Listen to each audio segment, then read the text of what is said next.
thank you very much, all of you, for giving us your perspective on things.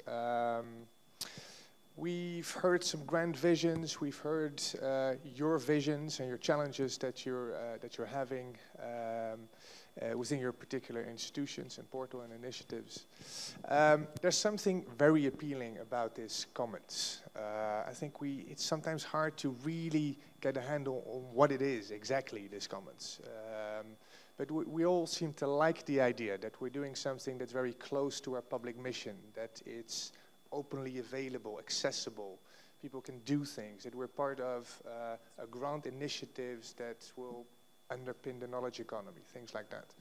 But we also struggle, I feel. I think there's a lot of energy coming from these technological developments that allow us to make all this material much more wider accessible. And yet we have to deal with the practicalities of daily lives. That means that we have to deal with business models that have been around for 500 years, where it was largely about accessing or preserving our heritage. And now we're all of a sudden, in the last 10 years, thrown into this new world, and there's all kinds of possibilities. So in the afternoon, we'll try to tackle some of these challenges, and I'll respectfully try to take the 12 ingredients from Michael Edson on the commons to start a discussion on, do we have a shared understanding of this commons? What does this mean? And I'll then try to drill down into maybe 3 categories. I think the first one is about people. What does it mean to bring culture to people? The second one, which seems to be hotly debated always, and we have a very good speaker on that subject, is the legal issues. What does it mean legally to deal with this? And maybe finally, there's an economic aspect. There's 100 billion euros around. That means that we need to put some thought into the financial aspects of things. But let's start with the first thing. If we understand and take to heart the advice from Michael, and we envision the commons to be like a park. That seems to be the strongest metaphor that I've come across. It's a park where we can all walk into, play football, and do whatever we like.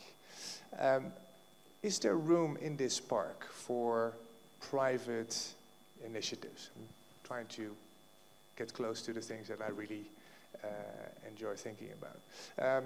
So I'm thinking, for example, about Google. Google's done, I think, more than many of us in making culture accessible, and yet you always seem to be on the outside of the park a little bit. So I'm going to start with posing this question to Michael. Do you think there's room for private initiatives in the commons? Yeah, and I think this is one of those things you say at a dinner party and it kind of kills conversation, so I apologize. That's why I don't get invited to many dinner parties. That's why you get invited here. I think there are all kinds of commonses, all kinds. And I think the biggest danger is falling into this idea that we're going to design the Uber commons that's going to work for everybody. So IBM famously released several thousand, I think, of its software patents, technology patents, into a kind of commons in the early 2000s, arguing that these patents were fallow inside IBM's intellectual property fortress, and that they would perhaps bring more value back to IBM as a for-profit business if they were released and the IP could be built upon by others than if IP kept them in a vault. And I believe that that has worked stunningly for IBM. They didn't build a community. They didn't do engagement. They didn't bring culture to people. It was a very simple, kind of one-dimensional value proposition. Fantastic. You know, I want to see all kinds of commons come from all kinds of people, and I think it's really the bottom up. Who has a problem to solve that this approach is particularly useful for? If it's a combination of for-profit, non-profit, people who don't care anything about money or transfer, it's all good. It's all good. Does anyone care to react on that? Well, if I may add to that, I personally believe commercial enterprise and the concept of the roles of commons can fit together, but it's not an obvious fit. And if we look at the businesses that do work with commons, we have some very good examples, but like the ones you mentioned, but you can get to a point where you're starting to think they, for instance, focus on certain branches of the economy, like the IT industry seems to have gotten really around this concept. But in the others, if you look at the cultural industry, you know, there was the Radiohead example. Artists basically, you could say, embracing the commons. It worked to talk about that example maybe for a year, or after 2 years it still made sense, but then you didn't see any further examples. Yeah.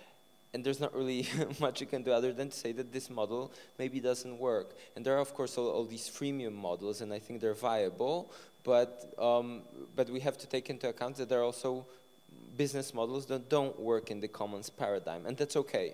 Yeah. But so I think one other thing to take into consideration, that there is non-business activity, what Yochai Benkler calls social production, which basically can compete with business activity, and it of course raises all kinds of issues about sustainability of models and so on. I think having creators being paid is very important, but I think we need to think that this landscape is shifting now, that there are other types of actors. Can I, on top of that, I think probably for most of the people in this room, the real challenge of for-profit and non-profit and is, are we okay if for-profit, anybody, comes in and uses our stuff to make a buck, or euro, I guess, or zlotny. Yeah. And that is so uncomfortable to so many of the organizations I work with, the idea that they're going to take stuff out of our archives and build a business on top of it, just freaks people out.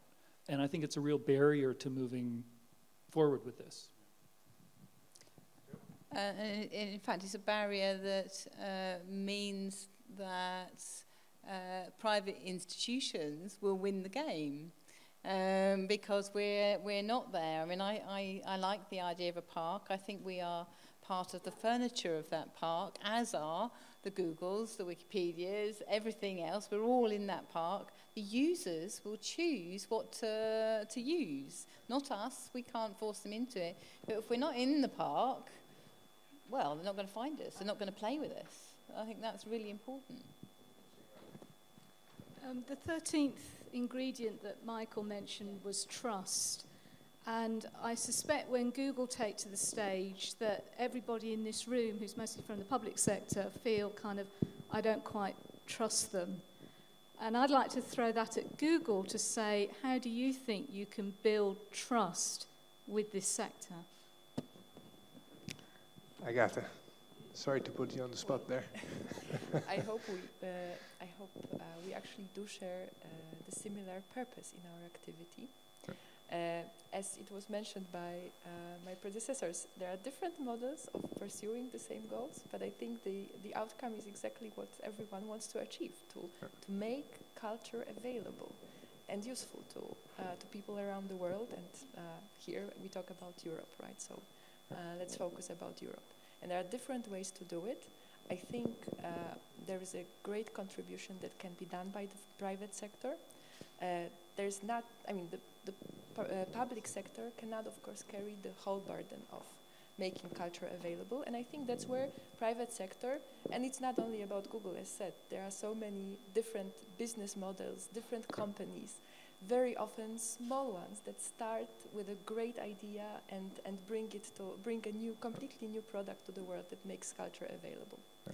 And as said, maybe also, just to repeat Alex's note on user-generated content and the platforms that actually make it available for users to create and contribute their content to this European cultural commons. I think that's quite another quite useful tool for making the content more available. So also engaging the individual internet users that is available through internet platforms. Right. Thank you. So it's engagement, it's trust. I think you're absolutely right. There's something very uncomfortable there, which is fascinating because one of my favorite parks is Central Park, and one of my favorite places in Central Park, apart from the place where I played football, was a very expensive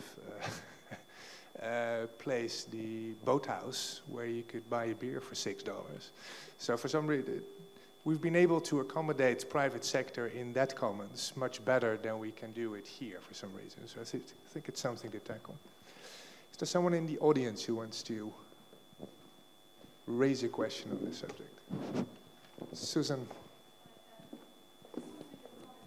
Just a comment about collaboration between public and commercial sectors. As the person behind the Dead Sea Scrolls project with Google, which just launched last week with tremendous success, I would like to vote for the idea of cooperating with Google and similar companies who do have different agendas, but certainly very good best practice and methods that anybody in the public sector can learn from. So I would like to vote towards working together in collaborations of this sort.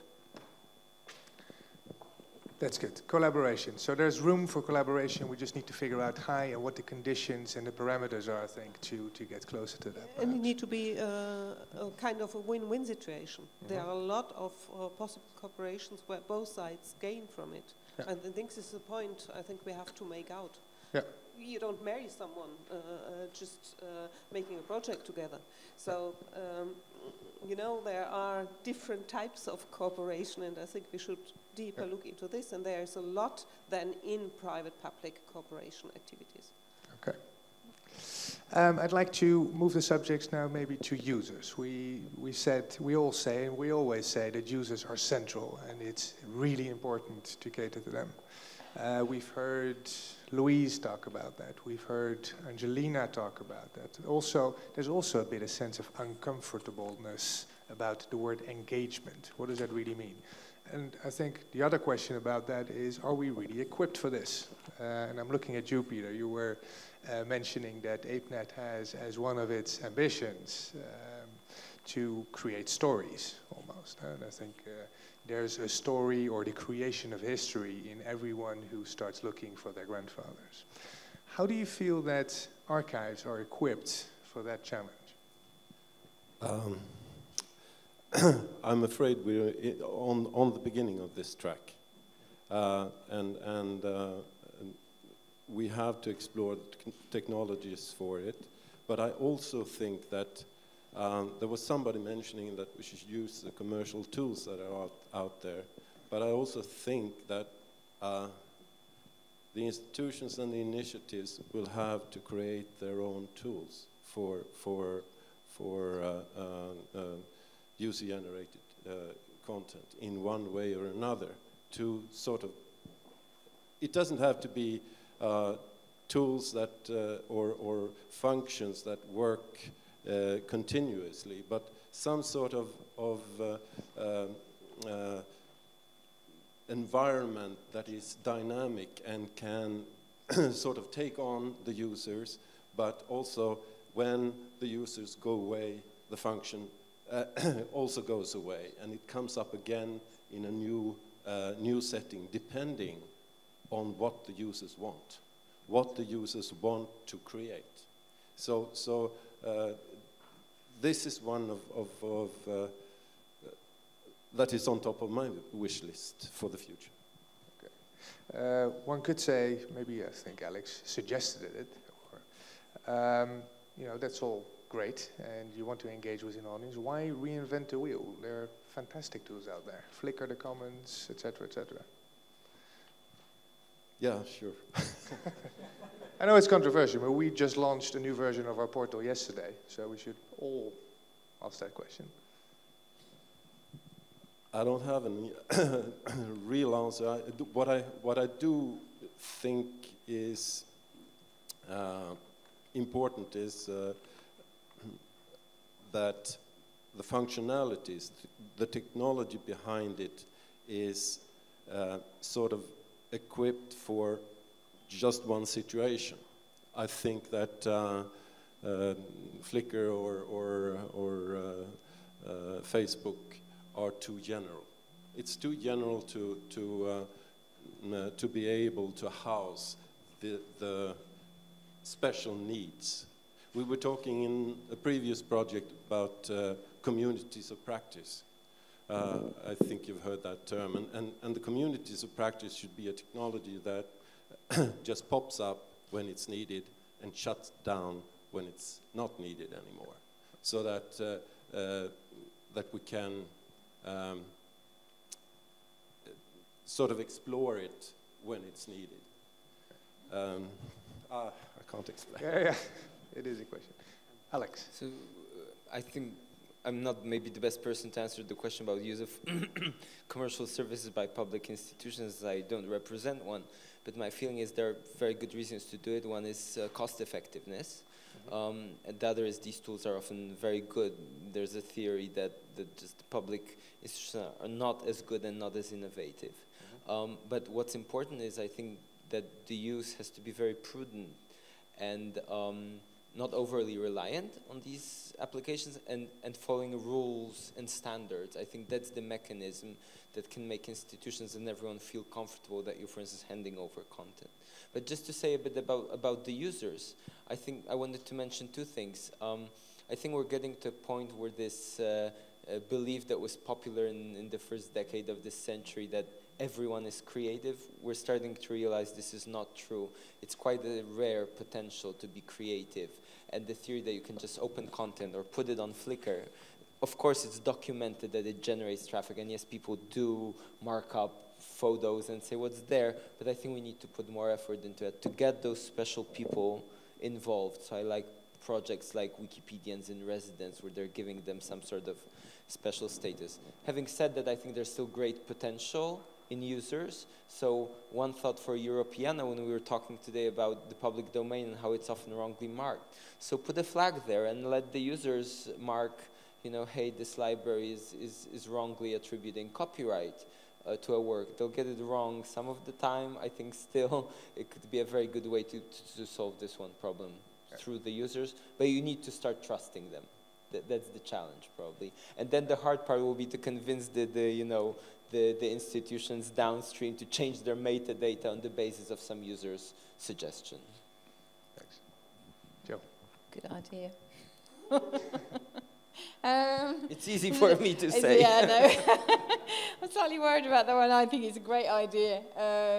I'd really like to hear from the institutions themselves about what they feel about it.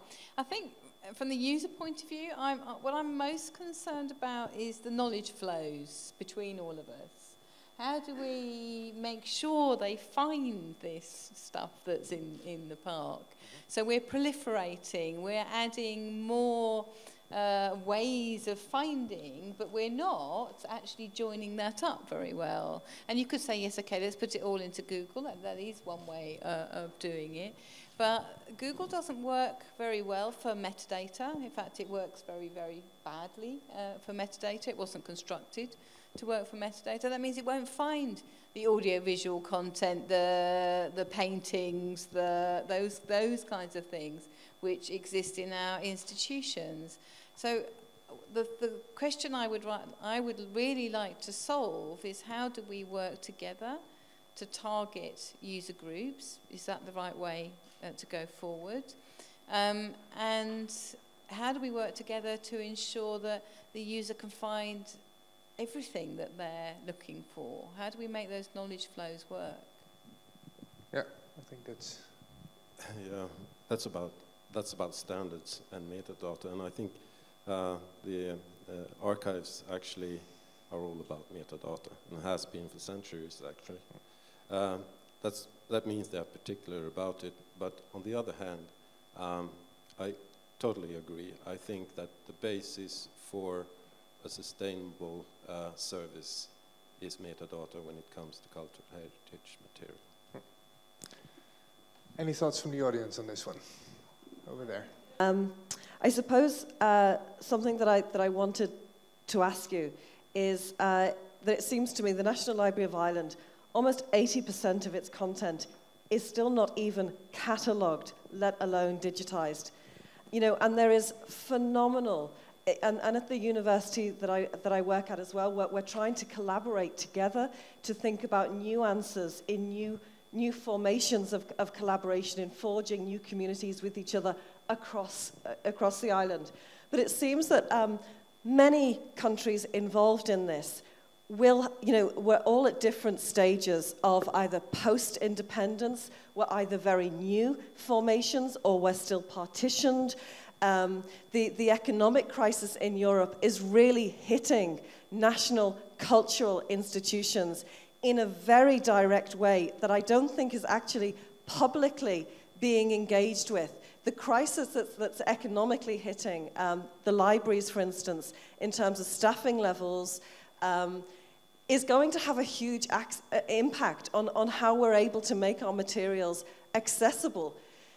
So I want to ask really, is there a different way that we can be thinking about this, rather than, say, in the National Library of Ireland or in Ireland, us thinking anxiously about it from our own perspective of how do we do this, how can we engage, and we want to engage.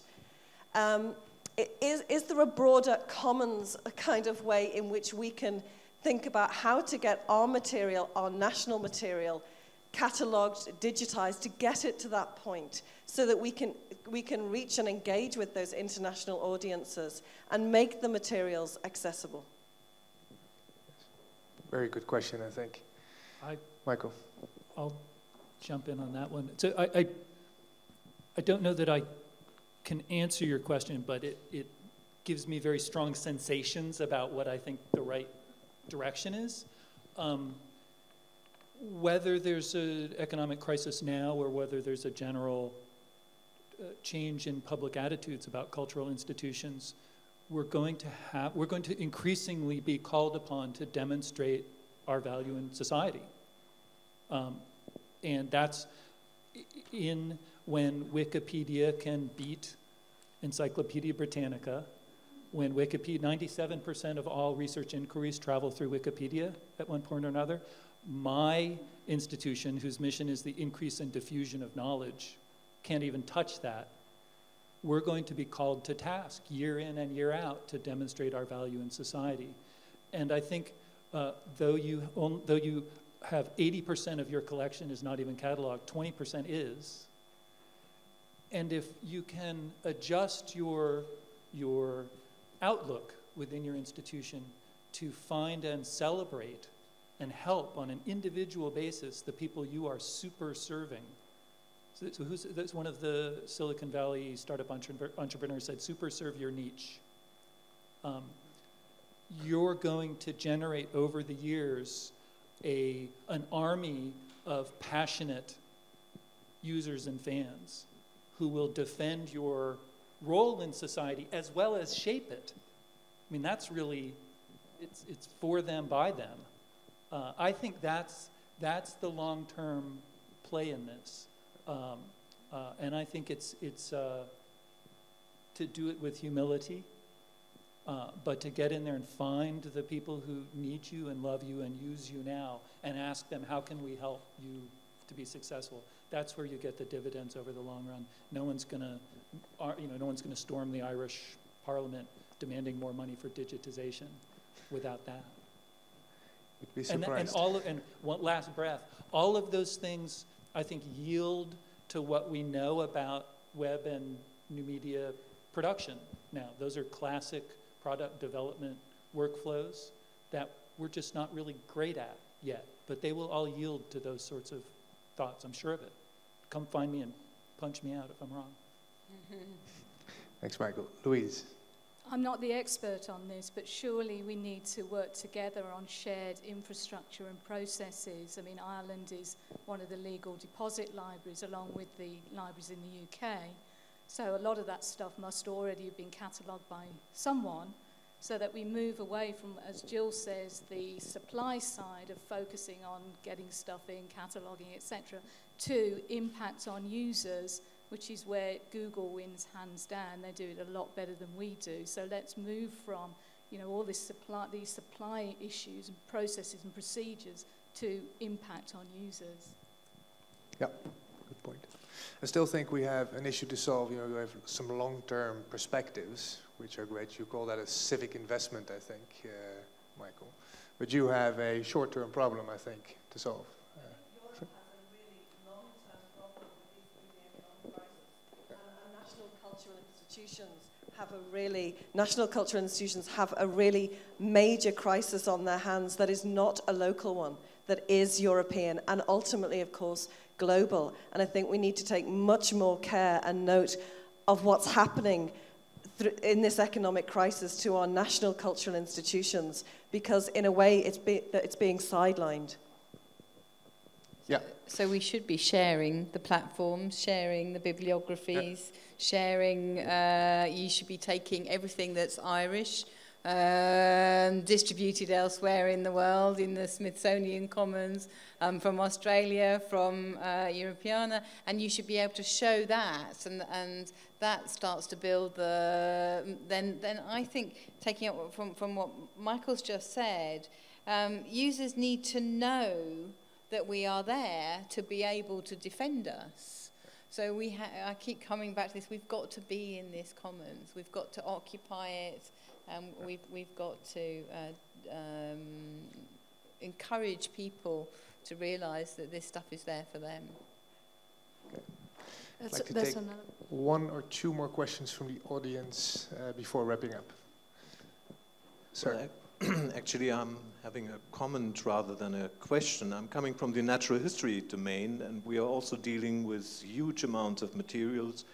We think about 2 to 3 billion specimens in our collections.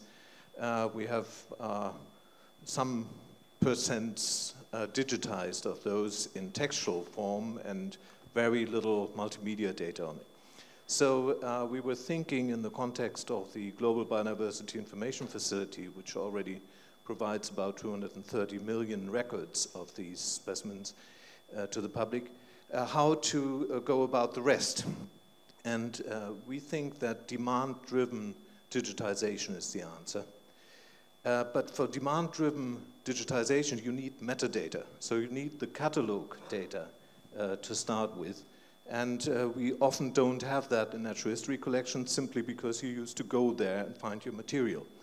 So our idea from the GBIF side is to try to create what we call a geotaxonomic index. Names and localities are the most important attributes of these specimens, and provide this metadata as a kind of shopping list to people who need that for research purposes or for illustration purposes or whatever, and then let them actually try to get the funding for the digitization. There are two possibilities: research projects, put it in your project budget. There's also a possibility that countries want to repatriate their heritage, their natural history heritage, collected there 200-300 years ago, and go about for international funding to actually make that possible. But what we need is the metadata to show what we have in the first place, and we need financing to actually create that metadata. Thank you for that comment. Ben Whitehead. Ben White. Can I, while the mic's going around, an observation: the natural history museums I've found are extremely focused. They're very confident in the outcomes they want to see in society, and they do less, by and large, hand-wringing about the tactical opportunities than some of the humanities and arts organizations that are less sure about public impact. And the other is, I think, the approach of Tim O'Reilly in his What is Web 2.0 essay talks about the customer as the co-creator. And I think those relationships that you described about essentially crowdsourcing and community funding research and metadata creation seems exactly right to me and very exciting. I'll give you whatever's in my pocket as startup funding. I'm going to have the door. Okay. We'll keep you to that. Ben White, British Library. Just kind of a comment, and I'm interested to see if there's, we're very clear actually, what is it that users expect of cultural institutions in terms of digital objects? I'll give you, last year we put out the British National Bibliography under a CC0 license, and we worked with people at the University of Cambridge to kind of get it out there further. And we viewed that relationship as, we give you data, you then add value, and then the value-added material then propagates itself further. A couple of things that we've noticed. One is you have to work quite hard with third parties. So it's not enough just to put the material on where people don't just rock up and take the stuff. So at the moment we're trying to work with the really interesting UK open source companies in the East End of London to try and work with this data, understand it, and then build other products and services. And we're interested in doing that, again, to demonstrate our public value. And on the value add point, it's quite interesting because we've given third party, a frozen in time, this is the University of Cambridge people, a frozen in time data set. It's a year has passed, a lot more material has been collected by the BL. They haven't come back for more material. We don't understand why they don't want the last year's worth of stuff. And even more interesting, the debates in the community are saying, oh, well, this MARC data, it doesn't do this, it doesn't do that. It'd be really good if there was a field for this and that. The British Library should do it. So we've kind of entered into this, you're the value adders, and they're coming back to us saying, we want you to add further value into your records. And I'm just kind of interested whether there are other experiences, whether we really understand how end users, what they expect, what the interaction is in and around the digital objects that we are kind of putting out there for free.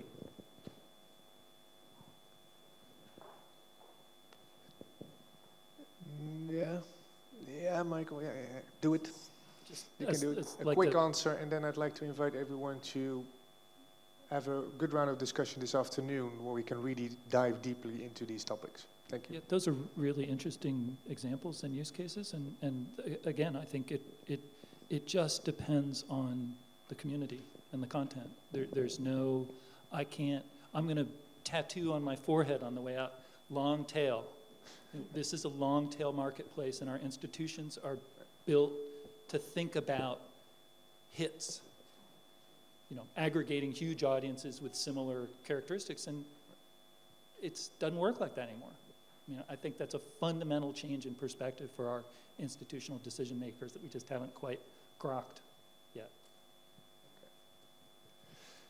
Great. I think there's still a lot to be said on this concept. I think you've been a fantastic panel. It was a discomforting, harmonious on the level of we need to work more together. But I'm a firm believer that we can only change things if we make some strange new alliances. And I really think, again, I come back to you all the time, Michael, sorry for that. But it's about, being bold in your, really take up the challenge and really step forward is what we need to do. So I think I can invite you for lunch, Katarzyna, but not before giving you all a big hand. Thank you.